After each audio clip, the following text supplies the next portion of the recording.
सुर्खियों में। नमस्कार, हमारे खास कार्यक्रम सुर्खियों में आपका स्वागत है। मैं हूं आपके साथ दीपा सिंह।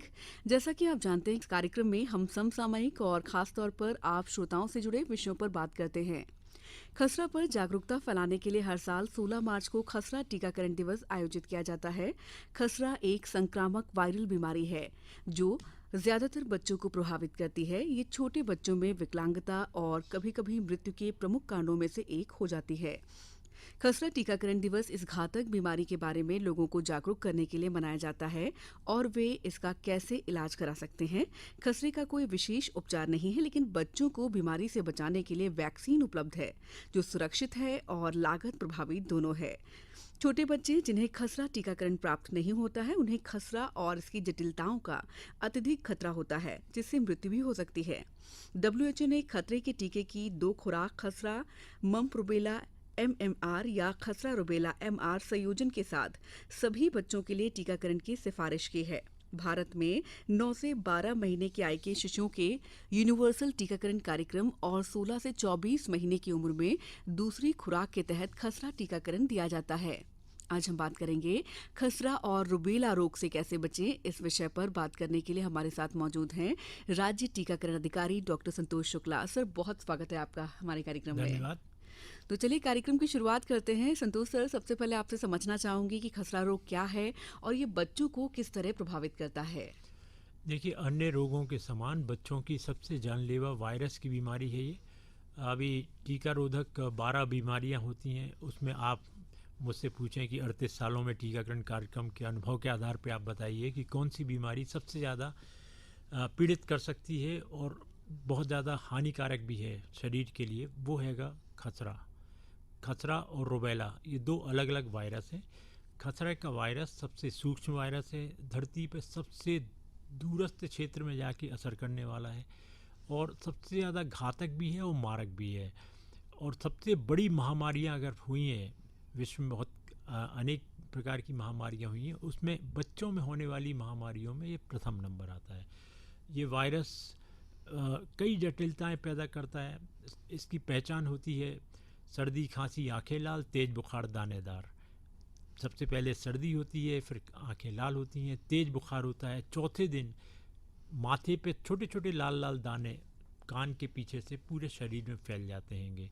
और जो सर्दी खांसी के साथ जो थूक के कण निकल रहे हैं, जो पीड़ित बच्चा है उसके संपर्क में 3 फुट के डिस्टेंस पे कोई अगर आ जाता है तो श्वास तंत्र के माध्यम से खून तक ये वायरस प्रवेश कर जाता है।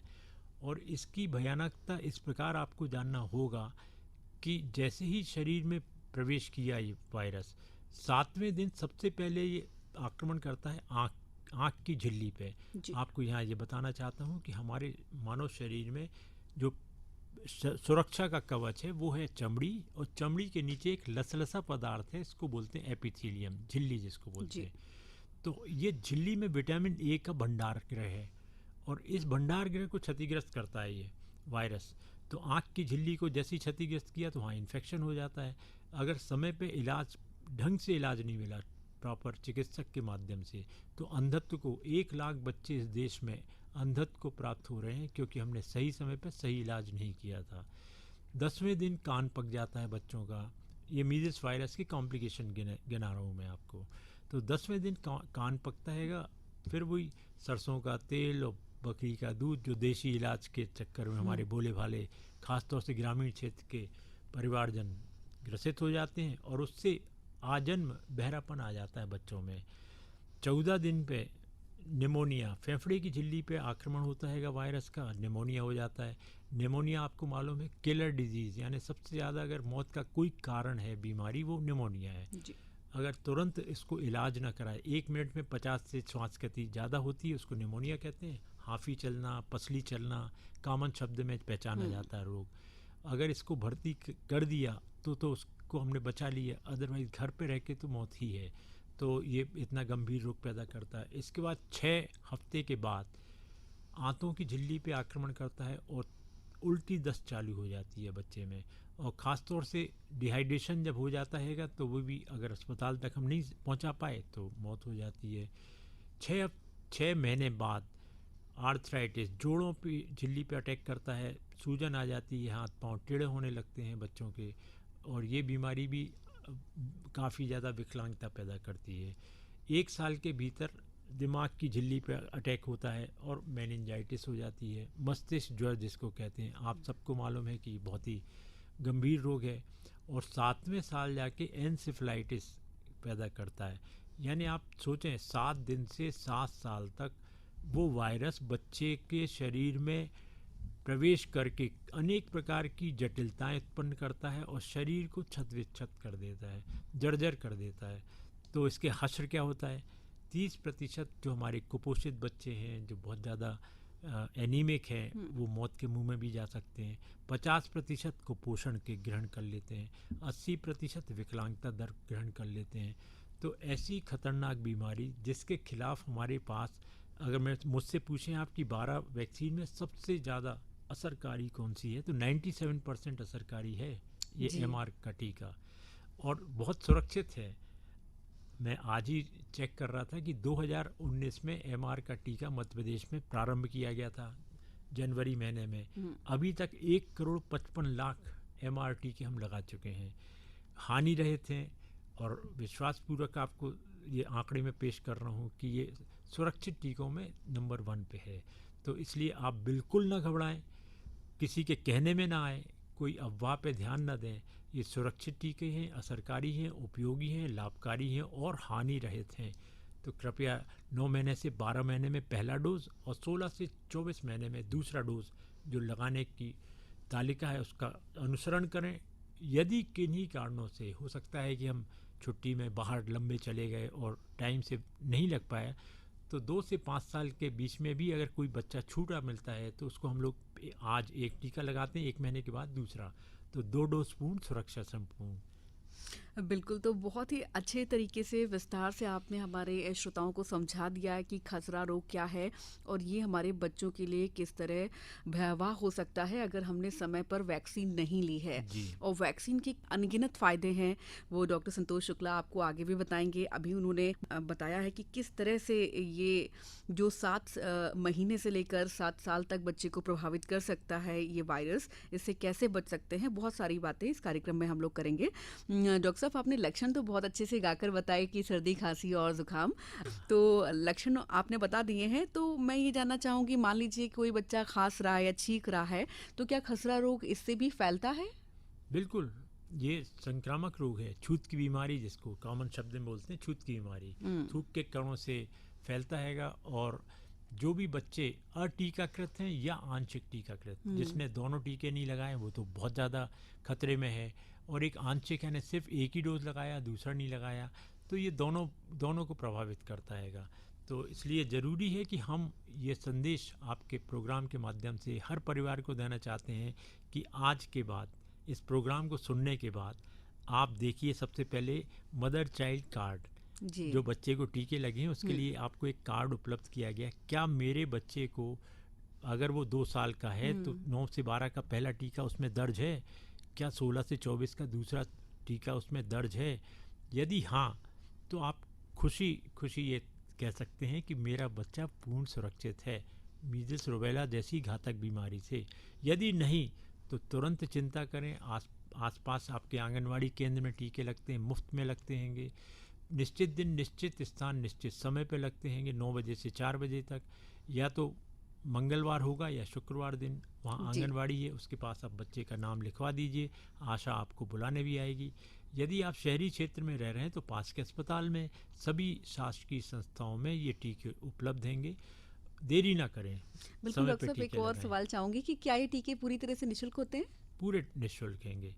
हमारे शासकीय संस्थान में जितने भी अस्पताल हैं, जिला अस्पताल हैं, मेडिकल कॉलेज हैं, ESI है, police hospital, railway, defence hospital, जितने भी शासकीय अस्पताल, और आउटरीच में हम आंगनवाड़ी, क्योंकि हर गांव में हमारा अस्पताल नहीं होता है, जी। आंगनवाड़ी को हमने चयनित किया है, और वहाँ बैठ के टीका, हमारी प्रशिक्षित टीकाकरण कर्मी जिन्होंने पिछले 2 साल के भीतर 13 करोड़ टीके लगाए हैं कोविड वैक्सीनेशन के, इन्हीं के हाथों से तो आप और हमने टीके लगवाए थे। जी। तो उनसे बिल्कुल ना डरे, वो बहुत ही सॉफ्ट हैंड से आपको टीके लगाते हैं, पूरी एहतियात के साथ लगाते हैं, और आपको किसी प्रकार का ना तो आपको भय होना चाहिए ना भ्रांति टीकों के विषय में। बिल्कुल सर, ये तो प्रूफ ही हो गया है कि कोविड के बावजूद मतलब कोविड में जिस तरह से टीके लगाए गए और हम आज इस मुकाम पर हैं, अच्छा काम किया हमारे देश ने। सर, बात करना चाहूँगी कि बहुत सारी ऐसी भ्रांतियाँ रहती हैं। जो खसरे का वायरस है वो क्या सतह में और हवा में कई घंटों तक जीवित रहता है, ये कहाँ तक सही है? नहीं, देखिए, ये जो वायरस है मात्र 2 घंटे तक सरवाइव करता है वातावरण में, और सिर्फ ह्यूमन टू ह्यूमन ही होता है। जी, जी। मानव से मानव में ही बीमारी है, जानवरों में नहीं जाती है।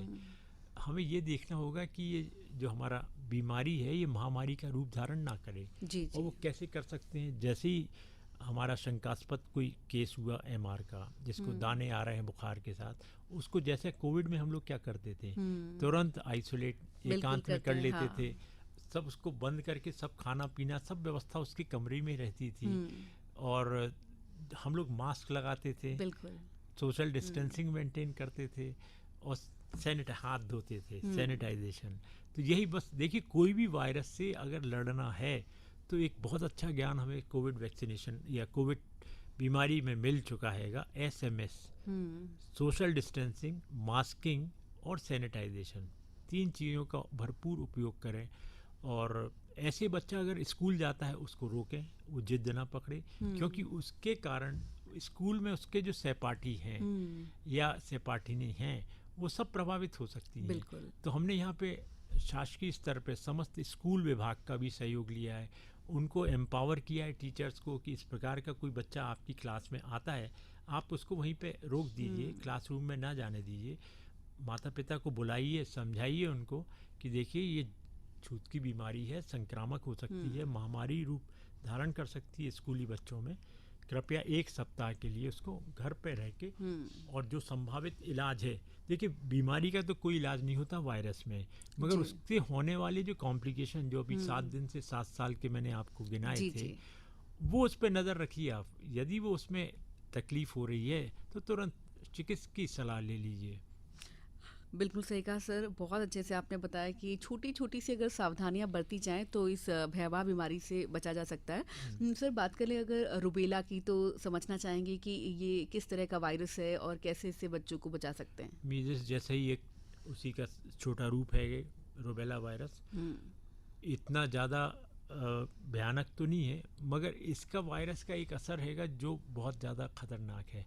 ये ख़ास तौर से हमारी उन महिलाओं को जो गर्भकाल में है और उस वक्त अगर वो टीकाकृत नहीं है तो उनके जरिए ये इन्फेक्शन आता हैगा, और गर्भस्थ शिशु में ये बच्चे में प्रवेश कर जाता है, और उसके कारण क्या होता है कि जैसे ही डिलीवरी हुई तो एबॉर्शन भी हो सकता है वायरस के कारण।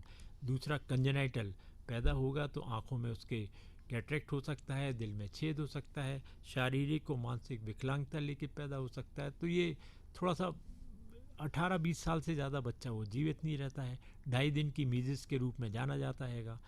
तो इसलिए ज़रूरी है कि एक ऐसा टीका जो दोनों बीमारी, एक टीका है MR जी, और 2 बीमारी को, कितना आसान है आपके और हमारे बच्चों को बचाना।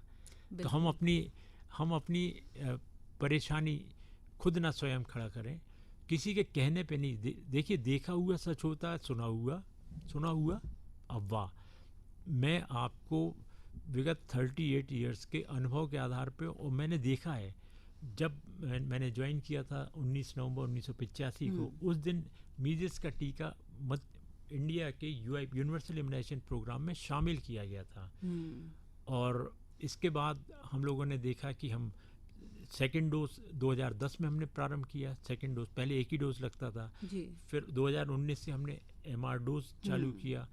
इसके साथ हम ये भी आपसे अपेक्षा करेंगे कि जब हम अपने बच्चे को सुरक्षित कर लिया, मगर ये भी हमें नज़र रखना पड़ेगी कि क्या मेरे आस पड़ोस में या मोहल्ले में किसी बच्चे को दानेदार बुखार तो नहीं हो रहा है। बिल्कुल। तो एक जागरूक नागरिक के हिसाब से आपको तुरंत मेडिकल ऑफिसर, जो भी PSC है या ब्लॉक मेडिकल ऑफिसर या चीफ मेडिकल ऑफिसर को तुरंत आप टेलीफोन पे सूचना दे दीजिए, या फिर पास की आंगनवाड़ी में बता दीजिए, वो बुला लेंगे स्वास्थ्य दल को, वो आएंगे, आपके यहाँ चेकिंग चालू करेंगे।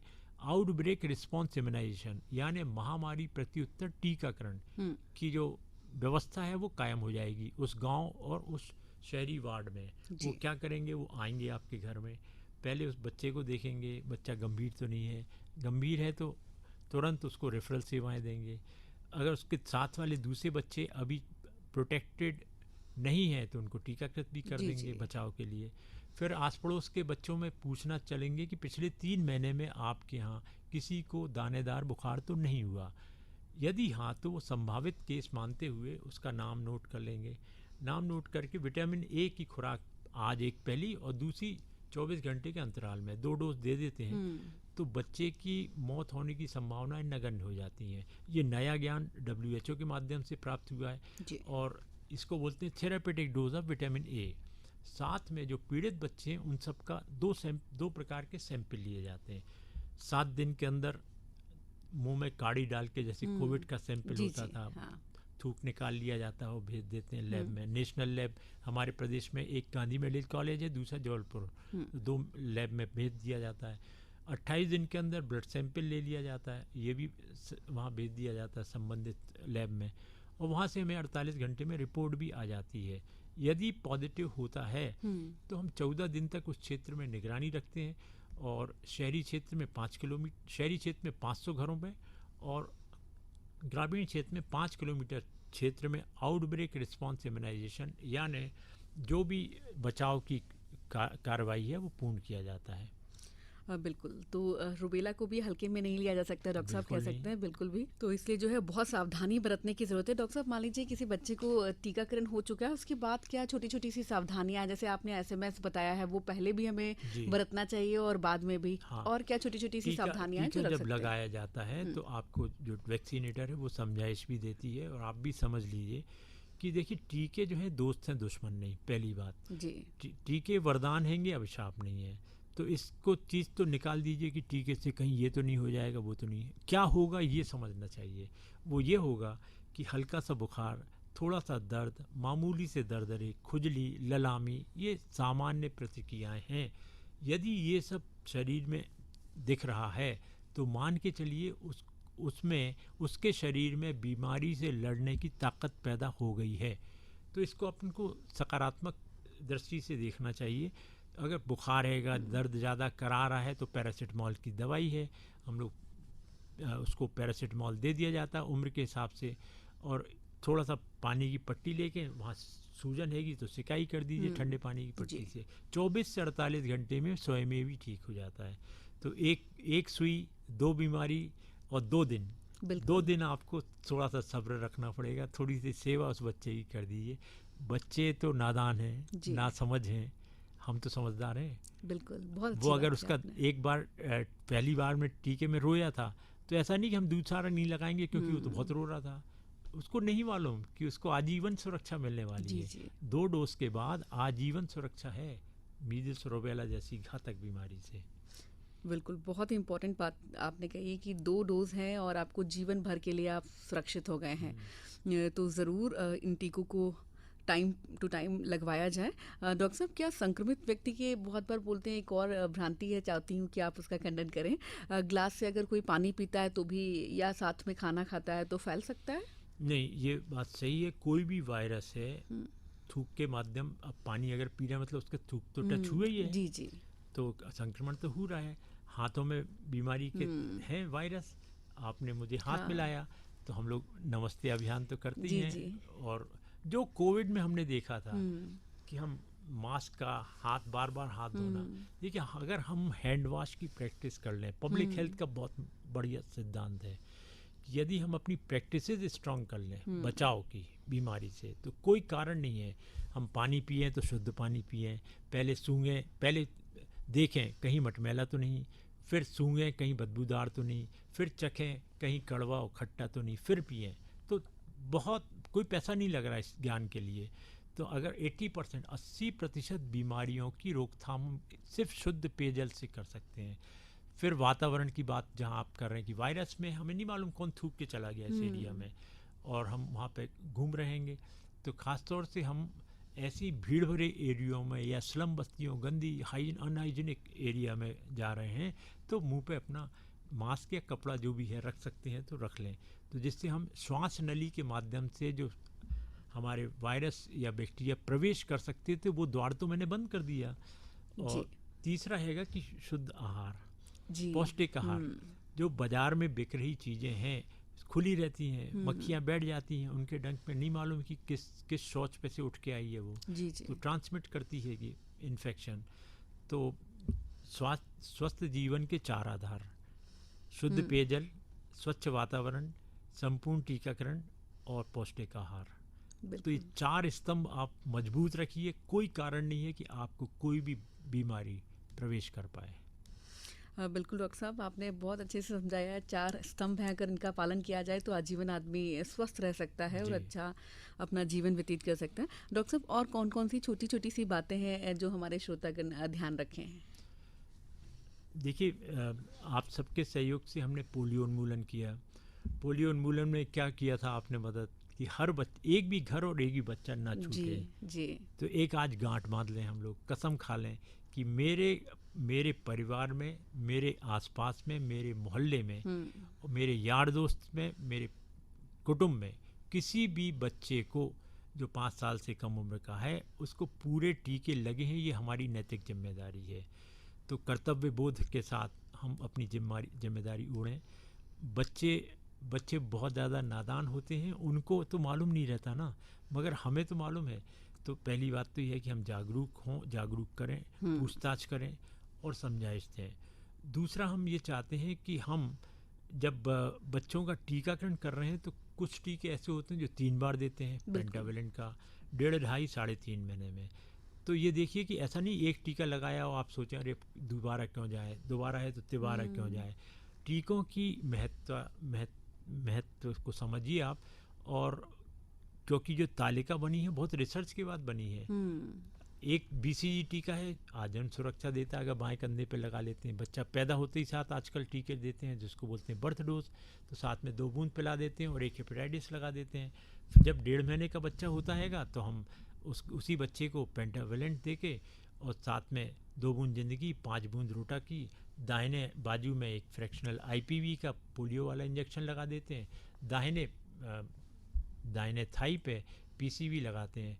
तो हमने बहुत आसान कर दिया है आप सबको, कम्युनिटी को, कि आपको बच्चा पैदा हुआ है तो 3 5 3 5 3 1 साल के भीतर आप फिर नोट कर लीजिए, क्या मेरा बच्चा पैदा हुआ उसको 3 टीके दिए गए थे, बर्थ डोज कहलाता है जी। फिर 1.5 महीने का था तो 5 टीके, गिनिए आँख सामने आप, 5 प्रकार के टीके दिए गए हैं। फिर 2.5 महीने में जाते हैं तो 3 टीके दिए गए, फिर 3.5 में 5 टीके दिए गए, फिर 9 से 12 में 3 टीके। तो 3 5 3 5 3 इतना तो हम ध्यान रख सकते हैं जब टीके दे रहे हैं। हो सकता है कि बहन जी जो दे रही हैं उन्होंने 4 ही टीके लगाए। बताइए कि भाई मुझे प्रोग्राम में बताया गया था कि ये 1.5 महीने में 5 और 3.5 में 5 लगेंगे, तो आपने 4 ही क्यों लगाए। इतना जागरूकता। तीसरा, हम जो वैक्सीन इस्तेमाल करते हैं वो प्रभावी तब है जब 2 से 8 डिग्री तापमान पे कोल्ड शीत श्रृंखला उसकी मेंटेन हो। जी जी। वैक्सीन को जानने के लिए कि शीत श्रृंखला है, वैक्सीन वाइल मॉनिटर है, एक काले रंग का विंडो कहलाता है, खिड़की, और उसके अंदर सफ़ेद रंग रहता है। तो सफ़ेद रंग जब तक सफ़ेद उसकी जाली दिखाई दे रही है, सफ़ेद रंग, वो मतलब यूजेबल वैक्सीन है। अगर वो काला हो जाता है तो उसको नहीं है। तो ये VVM वैक्सीन वाइल मॉनिटर की भी आपको जानकारी होना चाहिए, एक जिम्मेदार माँ और पिता या अपने परिवारजन को भी। तो ये छोटी छोटी सी हिदायतें हैं कि आपको देखना चाहिए। और एक होता है एडवर्स इवेंट फॉलोइंग इम्यूनाइजेशन। जैसा कि मैंने आपको बताया था, टीके लगने के बाद संभावित दर्द, सूजन, ये होते हैं सामान्य। इसके अलावा वो घर पे गया, शाम को 4 बजे टीका लगा था, आप घर पहुंचते हैं, घर पहुंच के एकदम से ठंड दे के बुखार आ रहा है, तो ये ना मानिए कि ये टीके के कारण हो रहा है, क्योंकि 2-3 दिन पहले आपके क्षेत्र में मलेरिया का प्रकोप चल रहा था, मच्छर ने काटा है बच्चे को, हमने नहीं देखा है, और एकदम से मलेरिया के वो लक्षण, ठंड दे के बुखार आ गया। आप उसकी खून की जांच कराइए, तुरंत इलाज मलेरिया का कराइए, ये सोच के ना घबरा जाएं कि भाई ये तो टीके के कारण हो गया। तो अक्सर लोग बाग परेशान हो जाते हैं कि अरे मैंने क्या कर लिया, बच्चे को कौन सा टीका दे दिया। नहीं, हमने स्टेट AFI असेसमेंट होती है कमेटी, मैं उसका कोऑर्डिनेटर भी हूँ, और हमने हज़ारों ऐसे केसेस को निगरानी करी, जांच करी, और जांच में अक्सर यही होता है कि वो कोइंसिडेंस यानी एक मंडला में जाके मैंने जब चेक किया तो पता चला कि रात में बच्चा जब टीका लेके आया था, रात में वहाँ पे एक सांप आया था, उसने उसके पाँव में काटा था और सांप सर्प दंश के कारण बच्चा मरा था। तो इसलिए आप लोग बिल्कुल, जो एक गलतफहमी हो जाती कि टीके के कारण हुई है, जैसे कोविड के में होता था कि टीका लगा के गए और दूसरे तीसरे दिन उनको खांसी होती थी, दर्द होता था, और जब टेस्ट कराते थे पॉजिटिव तो कहते थे अरे मेरे को तो टीके के कारण पॉजिटिव, जबकि ये नहीं था, क्योंकि शरीर में प्रवेश कर गए थे कीटाणु। और कोइंसिडेंस है, संयोग हैगा कि आज टीका लगा और वो लक्षण उस बीमारी के दिख रहे हैं। तो ये चाहूँगा कि ये गलतफहमी जो हो रही है उसको आप दूर। बिल्कुल डॉक्टर साहब, आपने बहुत ही अच्छे से एक्सप्लेन किया है। उम्मीद करते हैं कि हमारे जितने श्रोतागण हैं, जो हमारी ऑडियंस है, उसने ज़रूर समझा होगा। इसलिए खसरे के बारे में जागरूकता फैलाने के लिए हम खसरा टीकाकरण दिवस भी मनाते हैं। इस स्वास्थ्य दिवस की मदद से हम बीमारी के वास्तविक अर्थ और इसके टीकाकरण को लोगों में फैला सकते हैं और खसरे के लक्षण दिखने पर जल्द से जल्द डॉक्टर की सलाह भी ले सकते हैं। जी डॉक्टर साहब, आप यहाँ पर आए, बहुत ही महत्वपूर्ण जानकारियाँ हमसे साझा की। बहुत बहुत शुक्रिया आपका कार्यक्रम में शामिल होने के लिए। धन्यवाद आप सबको। और इसी के साथ कार्यक्रम सुर्खियों में फिलहाल इतना ही। अगले सप्ताह फिर होगी आपसे मुलाकात, इसी दिन इसी समय पर। तब तक के लिए नमस्कार। सुर्खियों